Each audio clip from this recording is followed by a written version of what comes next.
So this is a live stream, right? I'm trying to figure out how to actually do this, so bear with me. This will be kind of the first episode. You guys have probably seen that we haven't really done much content here on YouTube when it comes to January. So we're now in February. We've been kind of busy. We've been now opening up 2 stores in Copenhagen.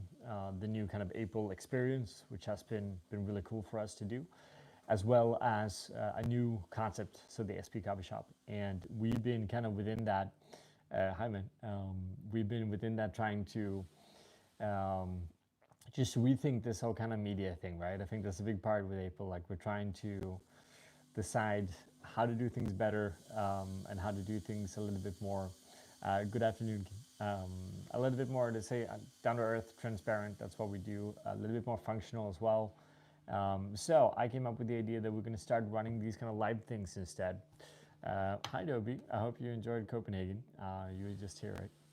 So we're going to run this a little bit more casual, a bit more transparent, and there's a few things I kind of want to share with this format. Again, like it's a bit noisy. We're roasting in the background, and this will be like completely uncut. I'm going to use this format to share some new stuff that we're up to at April. I'm going to continue with the homebrewing videos, which I think has been really fun. It's been a very dynamic, interesting way to kind of do it. But we're going to do them live like this as well, right? So basically, there's not going to be any kind of set release date. I like the noise. Fair enough.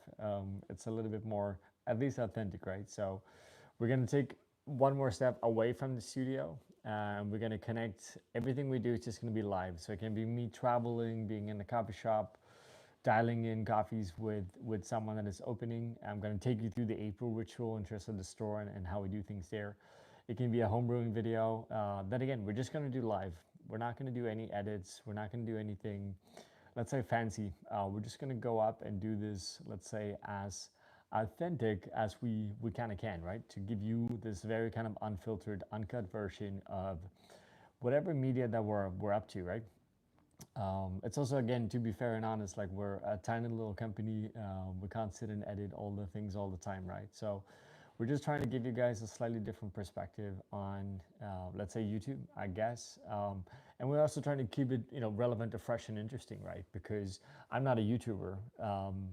Most of you are probably watching a lot of people on YouTube, and that's what they do full time. That's their thing. A lot of respect for that, but it's just not who I am, and it's not what I'm going to do, right? So we're trying to find a way that is a little bit more approachable, also for myself in terms of recording, and hopefully gives you guys in advance a little bit of an insight, right? So a different format. We're gonna do it probably for 2025, really, and then we can just kind of see how that vibes with the audience, and maybe more importantly, how that vibes with us, right? Because that's one of the things that we think is really important here at April in general, right? So again, going to use the format to communicate new things that we do. We're going to run the homebrewing videos. We're probably going to bring in some more, roasting, brewing, all of this, right? We're just going to keep it a lot more simple, a lot more transparent, and launch new products, stuff like that, right? Again, we keep very April-related, April-focused content. That's what we do. I think if you want to have like more detailed reviews of stuff in general, there's a lot of YouTubers out there that do that really well, and we're kind of going to let them do that, which doesn't mean we're not going to pull in products here, because it's fun. That's a big part of what we do. We try a lot of new stuff. I'm going to show you something new right now as well, because it's fun, and it's part of what we do, right? Again, do a little bit more of a recap, more of kind of, this is what's going on in April in general. So it will be more of, let's say, an unfiltered insight into the world of April, right, so to speak. Now, one of the new things we are doing, you probably have seen this before. I'm not sure, because we're not doing this in a studio, you can't see like cool close-ups and stuff, so we kind of have to do it differently. Seabarist and myself in April started to collaborate a while back. We did a paper filter that we launched very successfully. One of the first kind of flatbed without the waves or without the ridges. To change the flow rate a little bit, give the kind of sweetness and consistency that comes with a flatbed brewer, but switch that up a little bit and have that fast drawdown, especially made for the April hybrid brewer. And now we're kind of looking to extend that collaboration, and we're launching the first kind of booster concept, specifically made for the April brewer, right? So first question here, is there a massive difference between the original version? Well, it's a very similar concept. The main thing here is the whole distribution, as well as then the size of it, right? So we're going to launch two different versions. One that is made for the um, ceramic brewer, and glass brewer, and one that we do for the plastic brewer, right? The two brewers are a little bit different. So we're going to launch them in two kind of slightly different concepts, and they're going to come pretty soon. Um, with that, I just want to mention a little bit as well. Like, we're up obviously competing and stuff as per general.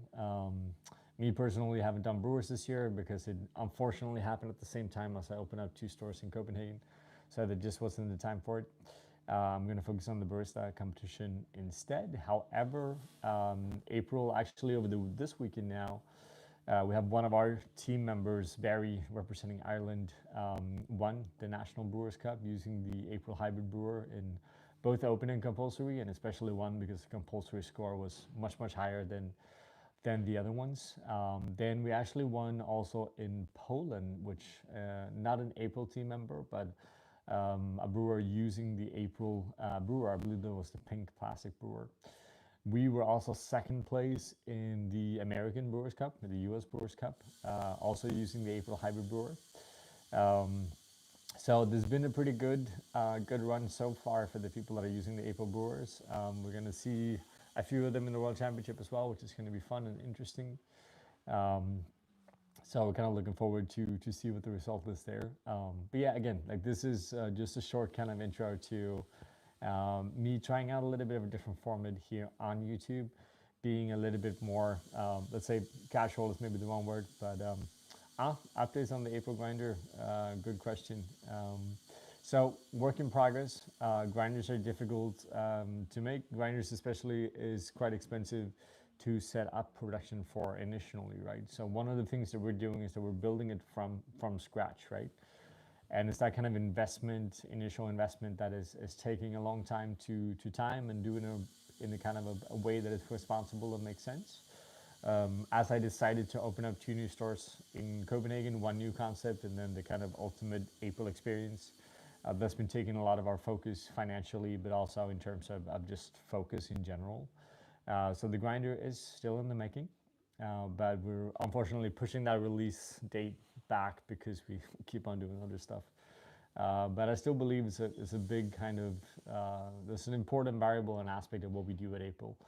So it's something that is going to come. It just takes a little bit more time, right? And I think, again, one of the cool things with these kind of live formats, which I'm hoping that people can see this after as well. Again, I'm not really sure how YouTube works in many different ways. But the idea is to make them live, and then again, if you guys come with questions, we're going to try to tune into that as much as we can. So it also becomes a little bit more of a conversation. But then also, obviously, uploaded so that you guys can see this later as well, right? So, yeah, that was about it pretty much. I'm going to tune out unless you guys have any other questions that I'm happy to take now as well. Otherwise, this is just kind of an introduction, a little bit of saying hi from April. We've been busy in January, that's why we haven't really put out any videos. And we're constantly trying to kind of make this concept relevant, not just for you guys, but also for us, right? It's important from our side that we feel that we get value out of this as well, and that we feel that we can grow and improve on the concepts that we kind of bring to the table in the world of, let's say, social media. So that is what we're trying to do here now. And I feel in general, also because coffee is going into an interesting year, coffee prices are skyrocketing. I predict a very challenging year for most of us in the industry. I predict that quality is going to plummet. Farmers don't have to work as hard to get paid more. The essence of that whole conversation is that, of course, it's amazing that coffee producers are getting paid more. That's at least what we all say is a good thing. So we should support that and be happy with the kind of new reality. But again, that will come with challenges as well. The whole value chain is going to have to change.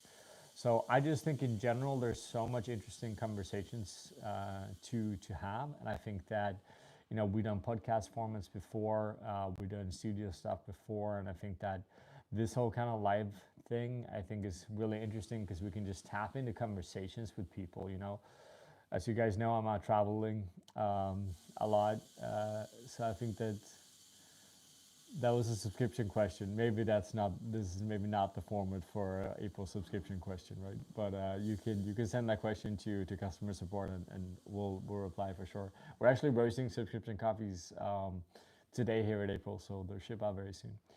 Um, Anyhow, right, there's so much interesting stuff going on in the industry in general, and I think that, I also want to travel around and get the perspective from other professionals in terms of what's going on, right? And it's both, competition brewing, obviously, roasting, obviously, but just looking at where is that green coffee market and what is happening and what is not happening, right? So I think having this kind of format where we can share more dialogues about what's going on in the industry is very interesting and is quite vital at this point.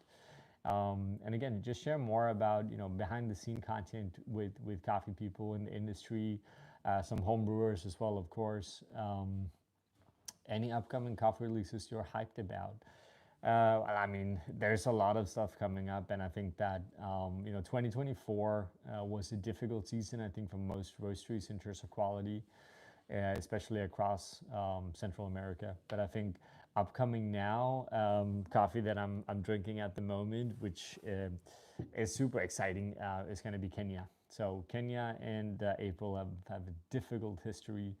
We only buy from single farmers, which also makes that concept a little bit more difficult. And quality from a single farmer in Kenya is just difficult. But last season, I started to work with Peter at Kamavindi. It was a bit of a lucky strike, actually, because I was in Kenya trying to figure out why I can't find any good Kenyan coffee. And you have this one farmer, Peter, that historically sold all of his coffee to counterculture, pretty much. So counterculture went in and bought everything. And they invested in him quite a lot. They brought him to the US, they taught him how to cup, and really tuned in so that he got an understanding for what quality was. And I spent a week together with Peter. He was showing his farm and other farms as well, and we were talking about the different challenges in Kenya. We have some great videos together on YouTube already that you should definitely tune into. And one of the things that is so important for me when it comes to Kenya is lot separation in terms of varietal. So you're buying from a cooperative, then you're getting a mix of God knows what, right? And even if you buy from a single farmer, that lot separation is so difficult. But we started to work with Peter, one, because his coffee, even the mixed lot, is amazing, but with the idea of doing lot separation moving forward. So what we're having this season, and that's going to come up in a competition very soon, might even be my own, is actually lot separation of SL28 in an AA selection, AB selection, and lot separation of SL34 in an AA and AB as well. So I reckon that will be the most exciting coffee coming up, and that coffee is already shipped out of Kenya. So I'm expecting to release that probably very late April or early May. So that will be the coolest coffee coming up. Then obviously we had all the new season stuff, which is always going to be really cool. I have two Esmeralda Geisha lots also ready to go, and they're so interesting as a farm Esmeralda because, thank you, man. Those coffees are always tasting a lot better late in the season. So basically now, almost basically a year from harvest is when those coffees are starting to taste really good. And that also goes up in competition very soon, so quite excited about that. Anyhow, I have a feeling that if I don't cut these conversations short, they're going to go on for a very long time. And again, moving forward with these, we're going to be very specific. So we're going to try to kind of create a theme or create a subject for the video we're doing. It could be a lot of different things. Again, home brewing videos are going to come, roasting videos are going to come, green coffee videos are going to come, and so on and so on. But again, in this more, let's say, casual, approachable format. So like, informative, but we're going to try to be specific to also not be too random when we do these conversations. But obviously, you're more than welcome to come in with comments and ideas as well, which I just think is really interesting and cool, right? So I'm going to actually tune out now. We actually covered a few different things in this video, but I hope like the essence here is that new kind of YouTube format coming out of April, one that is more unedited, uncut, just kind of the raw, simple, approach. We're definitely gonna run probably some edited stuff as well, I'm sure, because some video formats just make more sense like that. But I think as a general rule, we're gonna try to keep these videos coming like once a week, and it's gonna be different kind of formats. And again, we're not really gonna do any schedule or like advance notice on this. We're just going to jump in and do this, and then I'm just hoping and assuming that this will be uploaded as a separate video in the future anyhow, so that you can tune in on that and see that whenever you want to. At least that's how I think YouTube works, even though I don't really know. El Socorro will be coming. So I talked to Diego last week actually, and he's has harvested the initial lots now. He's starting to harvest much later than other farms in Central America. It's about February pretty much. So that is coming. He had a challenging season last year. I have to admit that in general, the quality just wasn't as high of a standard that it's been before. It's been good coffees, but they haven't been fantastic. And the only positive with the season like that is that basically you went from low harvest, high quality to last year high volume, lower quality, and then this year will then be going back to slightly lower volume, high quality, right? So it's kind of interesting how that is the way it works with coffee farms. Anyway, I'm not gonna go on kind of chatting for too long here. I'm gonna tune out. Thank you guys for tuning in, the people that did. And again, we're gonna do this unannounced. We're just gonna drop in, go live, and whoever wants to watch these videos later, you can watch them. We're doing homebrewing videos. We're doing conversations with other professionals. We're gonna show you how we brew coffee. So there'll be a lot of things coming up. But again, we're gonna try to keep this completely unedited and uncut, which is gonna be interesting. But I think in the world of coffee media, it kind of makes sense. I think a lot of people do very similar stuff in YouTube in general. We never really been the clickbaits kind of people, and I think this kind of approach fits my style of doing things a little bit better as well. I like the transparency of it, and I like the kind of range of content, and then we can probably put up because of it. So let's see what is coming. Thank you guys for tuning in, and we just hope for the support. I'm continuing to push Patreon stuff, something I've been a bit slow on, but we're still doing giveaways and stuff like that, and we're still doing like a little bit more active content there than before as well. So tune in and check that out if you want to. Anyway, with that, I'm gonna figure out how to actually turn this live session off. I've never done one, so I'm not sure. And then we're gonna upload it somewhere, and then I'm sure you can see it. And we'll see what comes in the